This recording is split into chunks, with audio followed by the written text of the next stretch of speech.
vous m'aviez demandé mon avis il y a quelques années, le nom de Volvo aurait probablement figuré parmi les compagnies automobiles qui avaient le plus de chances de fermer. En fait, rappelez-vous, en 2008, au moment où Ford s'est littéralement débarrassé de la compagnie, les voitures n'étaient pas nécessairement à la hauteur, pas très fiables non plus, et on avait face à nous un design assez vieillissant. Or, depuis, la compagnie a été rachetée par Geely. La compagnie est sur une lancée. Elle atteint de nouveaux sommets. Et aujourd'hui, on se trouve ici à Denver, au Colorado, pour essayer le nouveau bébé de la famille, le petit utilitaire XC60. Rapidement, il faut préciser que Volvo est en train de refaire toute la gamme de ses véhicules. La preuve, c'est qu'on a déjà lancé le XC90 ainsi que la berline S90 et la familiale V90 au cours des derniers mois. Et là, on s'attaque à la version intermédiaire qui sont les 60. On sait déjà que dans quelques mois, ce sera autour du XC40, un petit utilitaire qui sera probablement plus abordable pour tout le monde. La beauté de la chose, c'est qu'on n'a rien voulu sacrifier, même si on a diminué la grosseur du XC60 par rapport au XC90. Par exemple, on utilise le même type de design. On utilise notamment les fameux phares en marteau de Thor, qui sont en fait un T couché sur le côté, qui sont absolument magnifiques, mais qui sont la signature du véhicule et clairement reconnaissable même de loin. On a aussi utilisé le même genre de capot, la calandre, que l'on reconnaît désormais et qui fait partie de la personnalité de Volvo. L'extérieur a été totalement modifié, bien entendu. On a aussi une structure qui a été modifiée et rendue plus solide pour être plus sécuritaire en utilisant notamment plusieurs types de matériaux allant de l'acier haute densité à l'aluminium.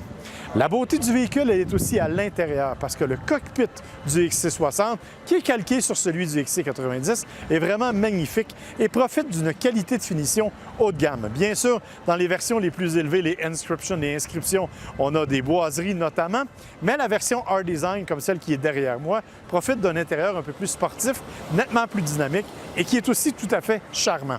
Bien entendu, on retrouve là toutes sortes de boutons pour les commandes et le grand écran central qui permet d'avoir accès notamment aux commandes du divertissement, du multimédia, mais aussi de la climatisation et à toutes les commandes de sécurité. Parce que vous l'aurez compris, Volvo n'a pas délaissé pour autant sa ligne de conduite très sécuritaire et a doté le XC60 d'un ensemble technologique dont une bonne partie est en option, mais qui permet quand même d'avoir une randonnée sécuritaire. En fait, Volvo le dit, on estime qu'en 2020, il n'y aura plus d'occupants de Volvo qui vont perdre la vie à l'intérieur des véhicules, tellement les véhicules vont être sécuritaires.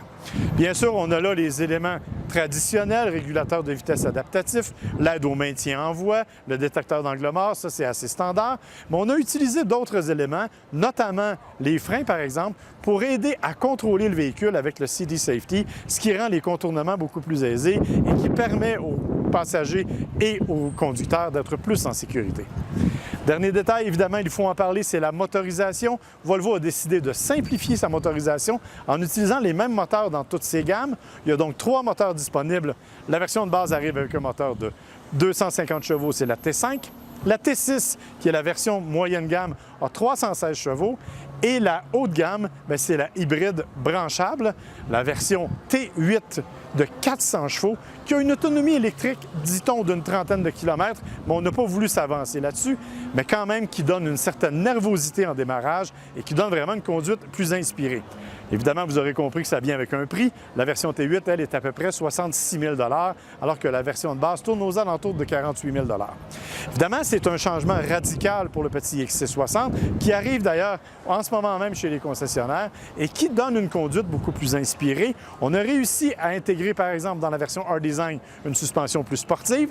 On a quand même une direction qui est un peu molle, il faut l'avouer, qui est un peu trop assistée.